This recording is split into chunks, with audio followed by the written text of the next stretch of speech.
217 योजनाएं नहीं संकल्प थे हमारे, ये हम ये पूरा करेंगे।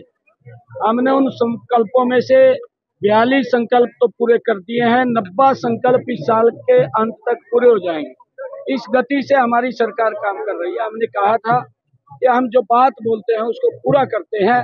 कांग्रेस पार्टी घोषणा पत्र करती है और घोषणा करके भूल जाती है। सर, कांग्रेस का प्रदेश अध्यक्ष निश्चित हो रहे हैं जल्दी और जेएलपी लीडर को बुलाया जा रहा है, क्या सोच रहे हैं? हमारा घोषणा वाली अच्छा है, जल्दी बन जा, नहीं तो बिना खुलने के बरात घूम रही है। सर, एक एसआरआई को लेकर लगातार बिहार में बयानबाजी कर रहे हैं। एसआरआई को लेकर कह रहे हैं गलत है ये। कौन कह रहे हैं? राहुल गांधी जी। राहुल गांधी तो उसके पल्ला तो रहा नहीं कुछ भी। राहुल गांधी को झूठ के सिवा और कुछ है नहीं कांग्रेस के पास। झूठ का इन्होंने पूरा एक मेमोरेंडम तैयार किया हुआ, उसको भुलाते हुए घूम रहे हैं। कभी कुछ ले ले, कभी कुछ ले ले। झूठ के सिवा कांग्रेस पे नहीं रहा कुछ। कांग्रेस के पास झूठ के अलावा भ्रष्टाचार है, घोटाले हैं, ये तो है परोसने के लिए, बाकी कुछ नहीं। आज हमें गर्व भी है कि आज पानीपत में ये श्याम कमल कार्यालय का आज उद्घाटन हो रहा है।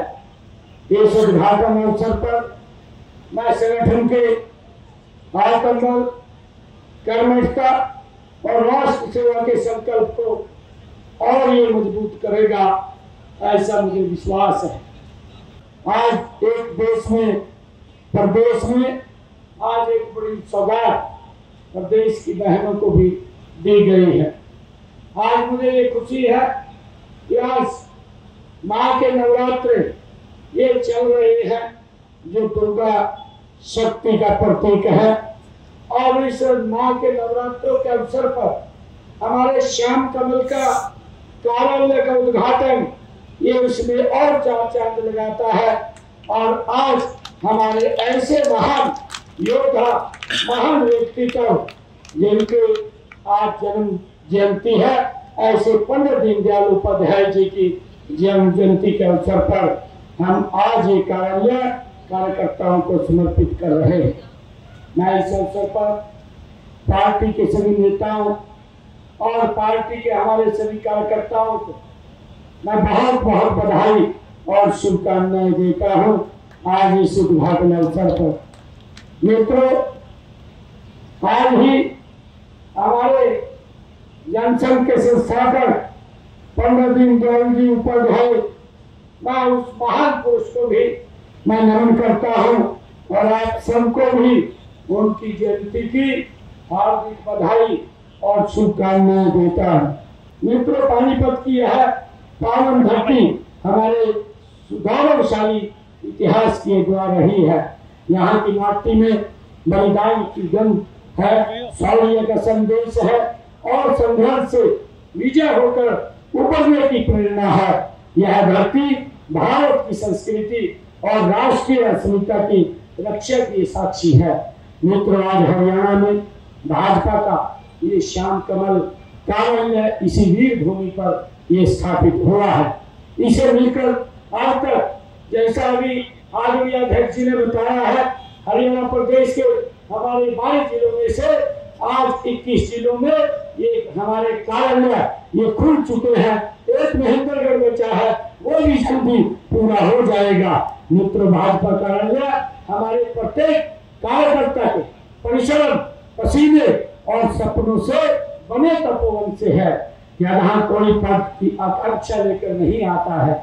मित्रों, यहाँ कोई यह आता है तो सेवा भाव लेकर के हमारा व्यक्ति आता है। यहाँ कोई अहंकार लेकर के नहीं आता है, यहाँ राष्ट्र हित का विचार लेकर के आता है। यही हमारी असली पहचान है और यही भाजपा की आत्मा है। मित्रों, आज का यह श्याम कमल कार्यालय हमारे कार्यकर्ताओं के लिए ये मार्गदर्शन का केंद्र ये बनेगा। यहाँ से निकली प्रत्येक नीति, प्रत्येक विचार और प्रत्येक संदेश सीधे जनता के जीवन से वो जुड़ेंगे। हमारे कार्यालय का नाम ये श्याम कमल अपने आप में एक बहुत बड़ा संदेश ये देता है। कमल हम केवल भाजपा का चुनाव चिन्ह नहीं है, यह हमारी संस्कृति आध्यात्मिकता और जीवन मूल्यों का ये प्रतीक है। मित्रों, यह नाम बीजेपी के विचार मूल्यों से प्रेरित है, जिसमें पवित्रता, विकास और राष्ट्रीयता ये समाहित है। मित्रों, यह कार्यालय उन दोनों के लिए भी आईना भी है जो परिवारवाद, वंशवाद की राजनीति वो करते हैं। मित्रों, उनके कार्यालय कुछ परिवारों की निजी संपत्ति होते हैं, जहां आम कार्यकर्ता की कोई पूछ नहीं होती है। लेकिन भारतीय जनता पार्टी एक ऐसी पार्टी है जहां एक बूथ पर पोस्टर लगाने वाला कार्यकर्ता भी अपने परिश्रम और प्रतिभा के बल पर आज एक मुख्यमंत्री के रूप में भी वो जा सकता है। ये भारतीय जनता पार्टी में ही संभव है। और भाइयों, ये कार्यालय हमारे उन कार्यकर्ताओं के लिए ये प्रेरणा बनेंगे। वर्षों पहले जब मैं महामंत्री संगठन था 1994 में, तब से लगातार हमारा वो गली में पार्टी कार्यालय होता था। कौन सी गली है? गीता कॉलोनी, यूको बैंक वाली गली। वहां एक कार्यालय था बहुत पुराना सा। जिला के अध्यक्ष होते थे धर्मपाल जागलान जी, वो बैठे बीच में।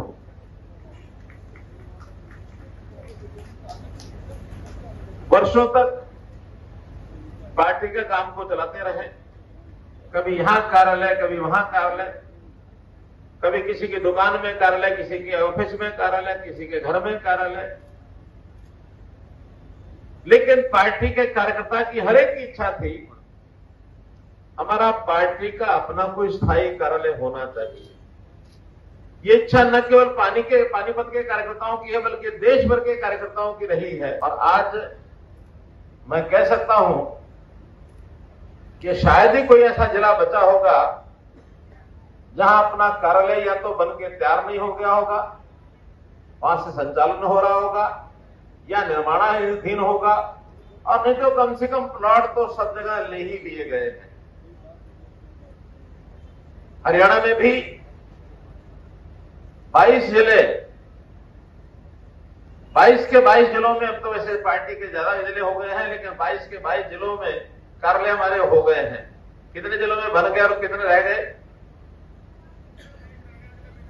एक रह गया। कौन सा? नागौर। यानी 21 जिलों में आज 21वें जिले का एक प्रकार से उद्घाटन का कार्यक्रम है। इस अवसर पर मैं आपको बहुत बहुत बधाई और बहुत बहुत शुभकामना देता हूं। आज का दिन भी विशेष है। वैसे तो पिछले 11 वर्षों से हम एक पखवाड़ा विशेष तौर पर मना रहे हैं, 17 सितंबर से लेकर के 2 अक्टूबर तक। इस पखवाड़े में संयोग से 4 ऐसे महत्वपूर्ण दिन आते हैं जो किसी न किसी महानुभाव के जन्म दिवस के साथ जुड़े हुए हैं। 17 सितंबर अपने वर्तमान देश के यशस्वी प्रधानमंत्री श्री नरेंद्र मोदी जी का जन्मदिन है। हमने उस दिन भी यहां कई कार्यक्रम किए, ब्लड डोनेशन कैंप किए, अन्य गौशालाओं में गौ माता की सेवा की, वृक्षारोपण हुए, कई कार्यक्रम चलाए। आज पंडित दीनदयाल जी उपाध्याय का जन्मदिन। उपाध्याय भारतीय जनता पार्टी के कार्यकर्ता के लिए एक ऐसे प्रेरणा स्रोत है जिनकी विचारधारा, जिनकी जो सोच है, उसके आधार पर पार्टी जीरो से शिखर तक पहुंची है। बहुत बड़े चिंतक हुए अपने यहां। समाज को कैसे सुखी करना है, देश को आगे कैसे बढ़ाना है, तो पार्टी के अधिकारी होने के नाते उस समय सरकारें नहीं आई थी। कोई सरकार के कोई यानी मंत्री, मुख्यमंत्री, प्रधानमंत्री ऐसा कभी नहीं रहे। पार्टी के अध्यक्ष जरूर बने, लेकिन उनकी एक सोच थी कि इस प्रकार से देश को आगे बढ़ाना है। अगर उदाहरण देना हो तो एक उदाहरण मैं बताता हूं। एक बार पत्रकारों ने पूछा, पंडित जी कल को देश में सरकार आएगी, कोई भी पार्टी सरकार बनाती है, पहले हम काम करते हैं, फिर सरकार बनती है, उसका खाका क्या होगा, भविष्य क्या होगा, क्या आप सोचते हैं कि कैसे देश सुखी होगा? उनका बहुत सिंपल सा मामला है। एक अंडरलाइन उन्होंने की कि आप समाज के अंतिम व्यक्ति को, अंतिम पायदान पर खड़ा जो व्यक्ति है, उसकी चिंता कर लो, उसका वेलफेयर, उसका हित, उसको आगे बढ़ाने का काम ये आप कर लो, देश हमेशा हमेशा के लिए सुखी हो जाए, हमेशा सुखी हो जाए। इसको अंत्योदय का भाव कहा। सामने वाले ने पूछा कि अंतिम व्यक्ति जितने हैं उनका जब उत्थान हो जाएगा फिर तुम खाली हो जाएंगे। उनका नहीं, ऐसा नहीं है। जो आज अंतिम है वो जब आगे बढ़ जाएंगे, उनका उत्थान होगा, उनका वेलफेयर हो जाएगा, तो फिर उसके बाद भी तो अंतिम होगा। एक लाइन लगी है, अंतिम में तो कोई ना कोई रहेगा ही। उस अंतिम का लेवल अलग अलग हो सकता है। आज हमारे उसका लेवल कुछ है, 2 साल 5 साल बाद जो नीचे के लोगों को हम उनका मानव समाधान करते हैं, उनकी आजीविका का, उनके रोजगार का, उनके परिवार के वेलफेयर का, तो उसके बाद भी जो नीचे बचेगा अंतिम तो वो भी होगा। तो हर समय अंतिम व्यक्ति को आगे बढ़ाते जाओ। इसको कहा अंत्योदय की भावना। उस भावना को लेकर के आज हम काम कर रहे हैं। आज हम समाज में इतनी योजनाएं बनाई है, चाहे हरियाणा सरकार हो, चाहे केंद्र की सरकार हो, आप लोगों को सब वो योजनाएं पता है।